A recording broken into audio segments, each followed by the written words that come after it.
Okay, hi everyone. Welcome to the course this week. We're delighted to have Dr. Patricia Gerbarg. She is an assistant clinical professor in psychiatry at New York Medical College. Her research focuses on mind-body practices for reducing the effects of stress and trauma, particularly in survivors of mass disasters, including the Southeast Asia tsunami, the 9/11 World Trade Center attacks, the 2010 earthquake in Haiti, the war in Sudan, the Gulf Horizon oil spill, with veterans and then other stress-related medical illnesses. With Dr. Richard Brown, she's co-authored over 40 scientific articles, book chapters, and health books on complementary and integrative treatments, including one book called The Healing Power of Breath and another called How to Use Herbs, Nutrients, and Yoga in Mental Health Care. So with that, I'll just welcome Dr. Gerbarg. Thank you for joining us. I'm delighted. Thanks for having me. Breath is something that we have found in every practice, and particularly breathing with awareness of the breath and changes in breath patterns. In yoga, you have all the pranayama. Well, you'll find breathing practices in Qigong and Tai Chi, and they're used in Africa and Hawaii. The kahunas use them. So anywhere you look, absolutely.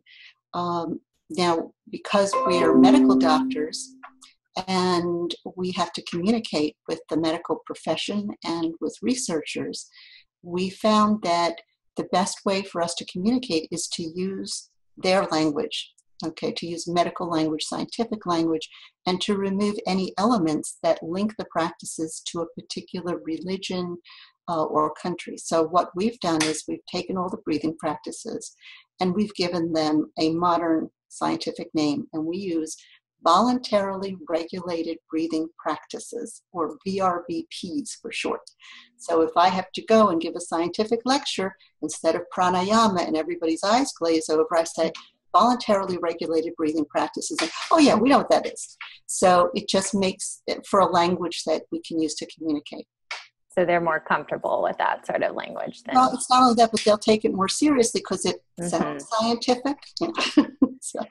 So you would say that it really is just a matter of verbiage there. It's well, really partly, but also because one of the things we're trying to do is to understand how these ancient practices affect the mind and the body and the neurophysiology in modern scientific terms. So we have to have scientific terms that we can use. So it's not just to make a better impression, but also we really do need a scientific language if we're going to go ahead and use science to better understand and even enhance the effectiveness of the practices, because we found that we can actually do that. And now more and more brain studies are being done and so on. It not only legitimizes the importance of these practices, but it gives us a way to better understand how to use them and how to make them even more effective. Mm-hmm. So before we get into some of your research findings, can you talk about sort of your pathway to this study of breath, what drew you to it, basically what brought you to the study of breath? Okay, so I must confess that I had a very traditional medical training at Harvard Medical School and in psychiatry also there.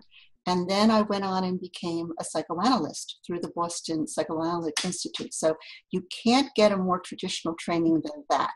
And with that background, I practiced what's called conventional psychiatry for many years, using psychotherapy, medication, et cetera, et cetera.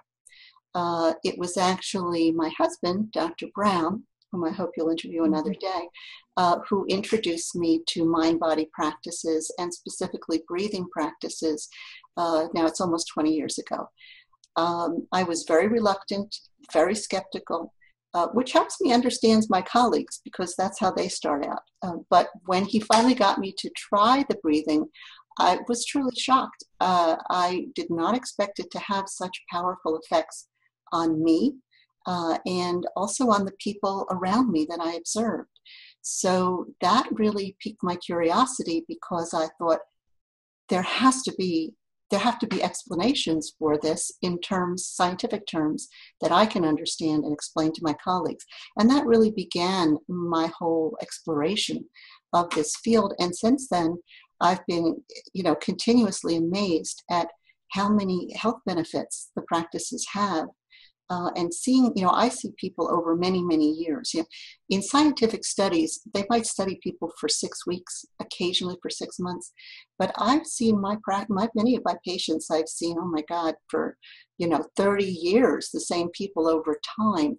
And so you really get to see the changes that occur. And it's very much convinced me of the importance of doing this. And in our disaster relief work, we see people change and feel so much better. And then we see them a year later, and we see that the benefits have not only remained in place, but they've gotten even better. Mm-hmm. So as a physician and healer, to me, the most important thing is enabling people to become well optimally as best they can. I wanted to have this for my patients and really for everyone. Mm-hmm. So are your patients generally open to the breathing practices? It's varied over time. It's really variable. More and more people are open to them. I offer the breathing practices when I feel it's appropriate, and tell people quite clearly what the benefits are of the breathing, and compare that to, they may be asking for a medication for anxiety, say. They come in, they say, I need Xanax, I have anxiety. And I say, well, I understand that, but before we go into Xanax, let me also talk to you about other options. So we go over the pros and cons of Xanax, what's good about it, what's bad about it, why I don't like to write prescriptions for it, which I try very much not to do. And if they're amenable, then I'll teach them right then and there some breathing in the office. And usually they finish learning it. It takes about 20 minutes, and they say, I don't remember ever feeling this relaxed. And I say, well, you did this for yourself. You don't need a pill. Wow. That happens a lot in my practice. And not only is it can the, positive results happen so quickly, but it's free. Absolutely. They don't have to worry about their prescription plan. And also, I tell them plain out, I don't care what the media tells you, every one of these medications like benzodiazepines, Xanax, Klonopin, all of them are going to be habituating, and many people are susceptible to addiction. There are withdrawal effects, and now we're discovering that people who are on them for decades, they're having an acceleration of the incidence of dementia. So if you can avoid these, what used to be thought as harmless anti-anxiety meds, if there's an alternative, consider it very seriously. So I'm guessing you work with a sort of a diverse set of patients and perhaps a diverse set of populations in your research practices. Can you talk about how the practices span across these different populations? By populations, do you mean diagnostic groups? Yes. Okay, so in our practices, we see people with a wide range of diagnoses. Most of the people who come to me have, and by the way, very few patients in real life have only one problem. Unlike clinical study stuff, most of the people who come to me are under stress, number one. That's one of absolutely the common denominator. Everybody's under stress. And that could be from all the things that cause you all stress. So they often have some kind of anxiety disorder, a depression disorder. Many of them have mood disorders like bipolar spectrum disorders. A lot of them, in addition, may have attention deficit disorder. Many of the patients I see have post-traumatic stress disorder from either childhood trauma or trauma later in their lives. A lot of them have what I call medical post-traumatic stress disorder, where they've had some horrible medical problem. The illness is traumatic, the treatments are traumatic. So as a consequence of their illness, or they've been in an accident, a severe car accident, many things can cause this. So mostly I see trauma, people who've had some kind of trauma, bipolar moods and anxiety and depression. In my practice, I don't see a lot of patients with psychotic disorders anymore because it's mostly an outpatient practice. And I only see adults. Dr. Brown, my partner, my husband, and my co-writer, sees a much wider spectrum. He sees adults and children. He sees severe developmental disorders, schizophrenia disorders, psychotic disorders, neurological, psychiatric conditions, multi-diagnosed, very complex patients, because he does primarily a consultation practice in New York City and has for many years. And he's also a psychopharmacologist. So many doctors basically refer to him the patients for whom every medication or other treatment has been tried and failed, and they don't know what to do. And then so his population. Mine is more what a general psychiatrist would see in practice.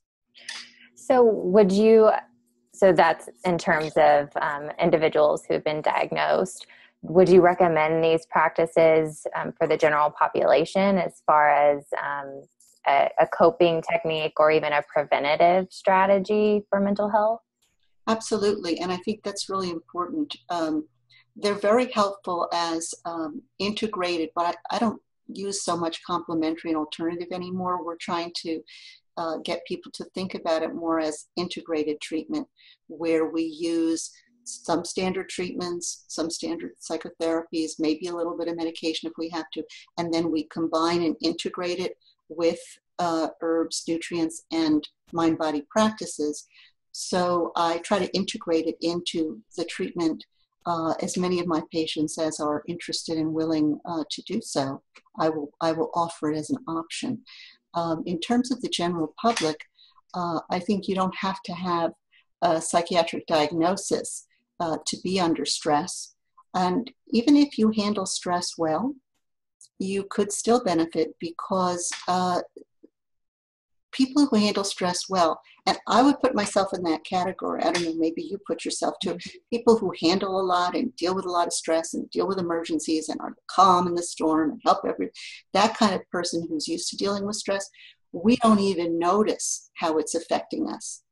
We don't know until maybe we get a problem physically or something else happens. But we are absorbing the stress for other people. You know, we're helping others, we're absorbing stress. And caregivers' stress is more and more being recognized.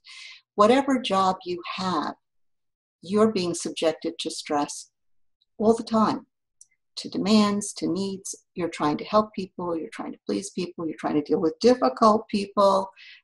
You have pressures, you have to earn money, you have to give time to your family. There's so many things. And then you turn on the TV to relax, and what do you get? More stress, right? So we don't even realize. We've become almost dull. We don't notice, but it is affecting us. And it's a major cause of most of the illnesses that we see. We tend to see the effects a little bit later in life as the stress accumulates. So when you're in your 20s, you may not even notice any of this. But by the time you're in your late 30s or 40s, you're starting to develop various medical illnesses that are stress-driven. Mm-hmm. So absolutely, in terms of short and long-term health. The other thing I find, and we could call this healthy people or people who don't have a diagnosis. Many people without a diagnosis come to our trainings and our workshops. We get a lot of people who are therapists and healthcare providers, and we get a lot of people from the general public. And one and all, and not all, nothing is 100%, but most people feel afterwards that they feel better, they feel calmer, they're less likely to overreact to situations. And many people tell us that their relationships are better, and that people tell them that they like them better and they like being around them. And they don't always know why, but it seems like things change. The other thing, particularly with the breathing practices, is that they're very good for cardiorespiratory health. They increase the capacity of the lungs, and this is very good for any kind of sports activity or functioning at high altitudes. It prevents high altitude sickness if you do a particular kind of breathing. So people who are interested in peak performance would find particularly coherent breathing, which we'll be talking about more as we go on, will enhance the endurance, and you have to expend less energy to breathe and get plenty of oxygen in your system. And the other thing we're finding is that it improves cognitive function. So if we're talking about better problem solving, things like that, we've actually seen that it improves cognitive function. And it's very helpful, for example, for students who are under stress, test taking when people tend to get anxious and clam up, those kinds of situations, performance art. So really, I can't think of anyone who wouldn't find this to be a useful approach. Wow. So it really is applicable to basically any individual that's interested. And even children. And we've worked with children as young as 3. We have special programs for children that are being developed and are being used and tried out. And kids love it. They learn it faster than the grown-ups. And they make it their own and they have fun with it. Yeah. So that's a whole other area. Yeah. My graduate work was in developmental psychology, and I had, as part of my research study, young children practicing mindfulness meditation, and parents were just shocked. You know, who is that kid sitting there doing it? They don't believe their eyes. Well, we've taught this to kids who come from very difficult home situations, areas that are very economically depressed, a lot of behavior issues, neglect, abuse issues. And the children love it because they're able to find a way to bring to themselves a sense of peace and calm, even if their environment is chaotic. And they're also able to use it to control their anger so that they don't have to go and punch somebody. They can actually control it. And in one of the schools, one of the 7th grade teachers told me that they have all these kids they call runners. So when conflict occurs or there's a trouble, they just run out of the school and are lost for the day. And she said, teaching them the breathing, these kids didn't have to run. They were able to just do their breathing, calm down, and not panic. So, it has a lot of applications. Mm-hmm. So I just want to hear more from you about this relationship between the vagus nerve, because we're talking about that in the course, and so I know participants will be familiar. But I just want to hear from you this relationship between the vagus nerve and breathing. Okay. So the stress response system has several components, the autonomic system and the hypothalamic pituitary adrenal axis, the cortisol control system. The autonomic nervous system has 2 branches. One is the sympathetic system, and that's the part that is the action system. So that activates us to get things we want or to run away and avoid things we don't want. And that governs the fight-flight reactions. So when there's stress or we perceive a threat of any kind, that system can go into action, and we need it to. And the problem is that in today's world, we have so many sources of stress that it tends to overactivate the sympathetic system, and it doesn't seem to come down to baseline. Now, the parasympathetic system is the branch of the autonomic nervous system that counteracts that.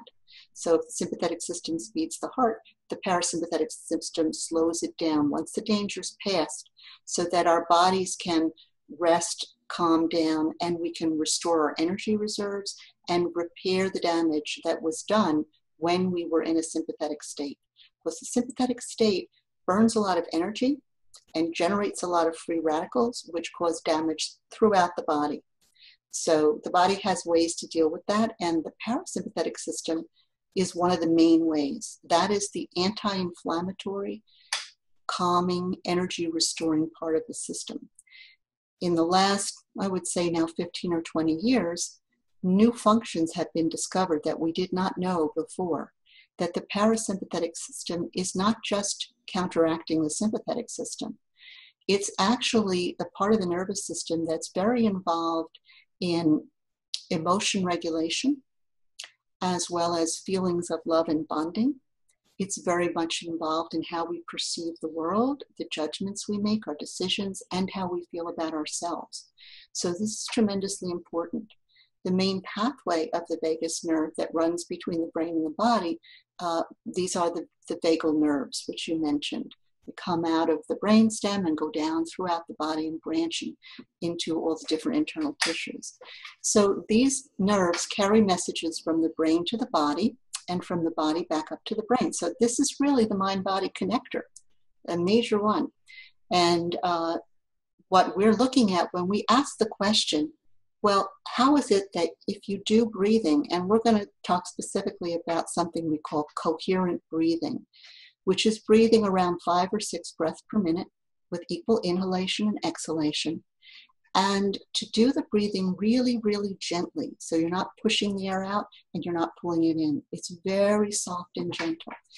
Well, if you breathe that way and you change the way you're breathing, then you're changing the messages that go from your respiratory system through the vagus nerve up to the brain. Okay, so the body sends messages to the brain, and those messages affect how we think and how we feel every millisecond, even though we're not aware of it. If you change the pattern of breathing, you change the messages going to the brain. Now, the messages from the respiratory system are very important to the brain because we know it's the most vital function. So if anything goes wrong with our breathing, all of our attention, all of our capacity has to focus on restoring our breathing within 3 or 4 minutes or we're dead. So those messages have top priority as far as the brain is concerned in survival. And if you can change it in such a way, if you change your breathing in such a way as to send a message that tells the brain, you know what, conditions are safe. You don't have to be defensive. You can calm down. You can allow your system to restore. You can be close to people. You can trust and be vulnerable and relate, and you can love and bond. You can hug someone and be still. You don't have to run away. You don't have to fight. Well, that would be a very wonderful message to be able to send to the brain. Breathing is the only autonomic function that we can control voluntarily. The other functions like digestion and heart rate, we can't just control them. But with breathing, we can. So that gives us a portal. Breathing is the portal that we can go directly into the core nervous system of the body, and we can send a message. We can send the messages we want to send to our brains, okay, in order to have a positive effect on how we're thinking and feeling. You know, if you've ever been really frightened and anxious, and you tell yourself with your mind, you say, calm down, there's nothing to be afraid of, you're overreacting, the chances are that's not going to work. Okay, so by using the body instead, we circumvent all of the thinking and worrying process. We go directly to the core regulatory centers of the brain and tell them a message that they understand, which is from the respiratory system. And that's why we think this is so powerful and works so quickly, because we're using the brain's own internal communication system. So can you talk just a little bit more on the heart, the breath and heart connection? So, you know, what happens when we breathe in to our heart rate and so on? Well, there are reflex connections. There are many connections between the heart and the respiratory system. And every time we breathe in, our heart rate speeds up a little bit. And every time we breathe out, our heart rate slows down a little bit. And that's because when you breathe in, you're kind of activating the sympathetic branch. And when you breathe out, you're activating the parasympathetic branch, which tends to slow the heart down. Okay, so that's the connection. And we call this normal respiratory sinus arrhythmia, that little change depending on if you're breathing in and out. And we take advantage of that reflex when we use different breathing practices. Also, when we do scientific research, it's important because if our goal is to quiet the sympathetic system and activate and bring up the parasympathetic system, we need a way to know that we've actually achieved that. And there's now a way to do it very simply using the electrocardiogram or the heartbeat. If you can measure the difference between the length between each beat when you're breathing in and breathing out, you can calculate from a mathematical formula that will tell you, yes, you now have more parasympathetic action going on than you did before. So we have people breathe at 5 breaths per minute for some period of time, and we can literally see that their heart rate variability or respiratory sinus arrhythmia, they're similar, have improved. So if you have a higher heart rate variability or higher respiratory sinus arrhythmia, it means you have more parasympathetic activity. And it also means that your whole cardiovascular system is more flexible and more adaptable to different conditions. Mm-hmm. So does that relate back to what you were saying about our feelings of closeness with others and our bonding, our emotional regulation? Does it relate back to that? Well, that actually has, I think, more to do with the evolution of the autonomic system and its development. We still have, according to polyvagal theory, and here I'm quoting Steve Porges, who's a wonderful neuroanatomist who kind of figured this all out, and you can read what he's written, but that we still retain parts of the reptilian autonomic system in our bodies, in our nervous system. And then there have been higher, when we came mammals and so forth, they're higher levels. So the lowest level is the reptilian system. The later development is the sympathetic system, the sympathetic and parasympathetic system. And those fibers are in the parasympathetic system were not myelinated. Myelin is a sheath that coats the nerve and enables it to transmit more quickly. And the most recent evolutionary development in mammals was the myelination of some of the fibers in the parasympathetic pathways. So we have both myelinated and unmyelinated fibers in our parasympathetic system. Now, it turns out that those myelinated fibers, the highest evolution, which you see the most in primates and and humans, those are the ones that are responsible for the behaviors that I'm talking about, which means if you need to be able to use that part of your system in order to be close to others and to co-regulate, because our physiology is developed through co-regulation. When, for example, the mother holds the baby close to her body, her physiology and the baby's are co-regulating. And that happens over many years for healthy development of the autonomic nervous system. So that when the child is old enough to go off on their own, they have the capacity to soothe themselves and they have a robust and healthy autonomic system. Now, if there's early trauma or neglect that's significant, it interferes with that healthy development. And so these are the systems that we're working with. We found that using the coherent breathing, what we are seeing, and we haven't totally proven this yet, but our most recent development of our theory is that doing this, because we know that it strengthens the activity of the parasympathetic system, will help us to be able to use our sympathetic system when we need to for real situations of stress where you have to either fight or run away. But it will help us to shut that off when we're finished and to shift back into what we call the green zone, which is where we feel safe, where we can be relaxed, and we can be close to people and bond. Because when you're in that sympathetic mode, you can't do that. Your system is just geared to fight or go after or run away. And the problem is, how do we get back to the safety zone? This is the problem that veterans have, because when you're in war or in training, you have to function in the sympathetic zone to survive. And when you do that for month after month and year after year, and then you come home, your system cannot switch back into civilian mode where you can be relaxed and feel safe and calm and be close to your loved ones. And that's what I hear over and over, that people from the military have this problem. They can't feel close and bonded and loved with their families when they return. And it breaks their hearts because they want to. So this helps them to make the transition back to the green zone. And for those of us who have a lot of stress, it would enable us, for example, you had a horrible day at work and you come home, and you kick the furniture and you grouse at your partner and you just can't deal with your kids.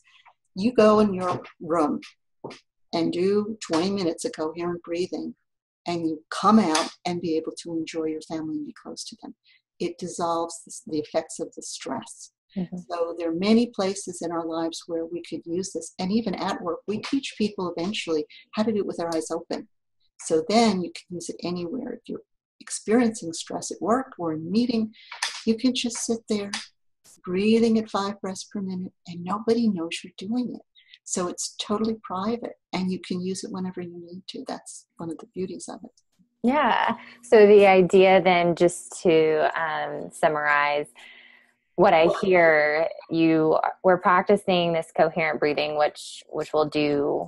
I believe we're about to practice that together, but we do this in order to sort of get in this parasympathetic state, to activate that system, which not only calms our bodies, it calms, our thoughts, calms our emotions and that sort of thing, which could then enable us to eventually have, better relationships, to be able to pay attention to those around us rather than be caught in our own sympathetic state. Yeah, because basically what Steve Porges says, and we found to be true, is that this kind of, if you activate the vagus system, this myelinated system, it reduces defensive reactions and it activates the social engagement system.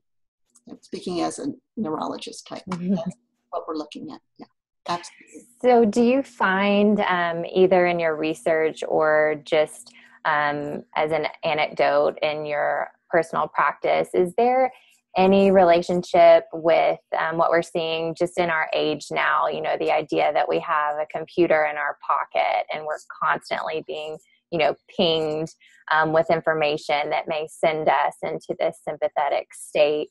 Do you have can you shed any light on that, on how? Yeah. I think people really need to think about that, because our systems want excitement and stimulation. That's what our mind wants, okay? But our bodies need regular rhythms and downtime and rest, and our hearts need closeness and bonding and love.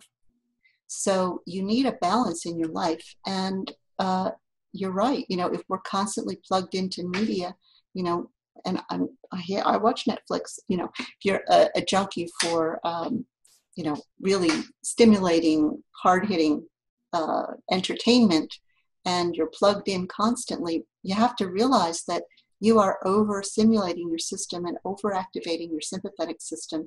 And although it keeps your attention and it's exciting and it's fun, when it's out of balance, it's long-range not going to have good effects. So I think people do need to rethink how plugged in they are, because if you want to be plugged in, part of the time you should plug into perhaps a paced program that will help you breathe slowly, mm-hmm. and relax your system, or maybe waterfall sounds or something. Your system does need periods of calm and relaxation. So we have to remember that. Yeah. So I would say, I guess at minimum, if we can learn sort of these breathing techniques, if we can't do away with our technology, if we can't do away with our phone right in that moment, we may at least have the breathing practices to use. To counteract. Absolutely. And the other thing is, you can do them when you have downtime. You can do them when you're on a commuter train. They don't have to take a lot of time away. And if you learn to do them with your eyes open, you can do them while you're working. Mm-hmm. And your brain will be fine. The reason we chose this particular rate is because if you breathe faster, it's more activating. If you breathe a lot slower, it's more calming, but it also is more sedating, kind of makes you fuzzy brain. So we picked the zone where you would get optimal sort of alertness and sharpness, and at the same time, optimal calmness and relaxation together. So it's kind of a sweet spot.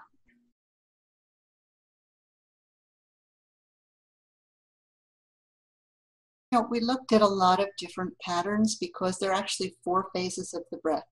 There's inhale, pause, exhale, pause. And you can manipulate any of those 4 phases in any combination. So for instance, we do teach inhale 4, hold 4, exhale 6, hold 2. That's another form that we like to use. So each of those does have different effects. Mm-hmm. Now, we focused on the coherent breathing for a number of reasons. One, because it's very simple, easy to teach, and if people have to count when they're breathing, like you're counting in your mind, breathe in, 2, 3, 4, hold 2, 3, 4, breathe out, whatever number it is. As soon as you start counting, it's an intellectual function, and that's sympathetically stimulating, right there. So we don't want people to count. That's why we encourage people to get some sort of paced breathing track or app so that they can just listen to the tone and completely turn off their intellectual counting brain while they're doing it, because it'll be more effective. In terms of what you're talking about, there are different effects, but again, we found that this particular balance, and you'll see, people like, I have to say, people like new things, different things, fancy things. They don't want to do the same old, simple thing. And so it's almost like a commercial thing now of people coming up with new techniques, breathe in for 4, hold for 3, breathe out for 8, no, breathe out for 6. Mm. And a lot of it is nonsense, honestly. It's not more effective because we looked at all these, many different forms. And we looked at, what's going to create the most simple, the most profound benefit in the shortest period of time. And this is what we found worked best. Plus, it's the simplest, because you don't have to be engaged in all this counting. That sound is really nice. So do you offer that, the recording anywhere? Is that open to individuals? Well, the recording is on our book, The Healing Power of the Breath, actually has a practice CD with it.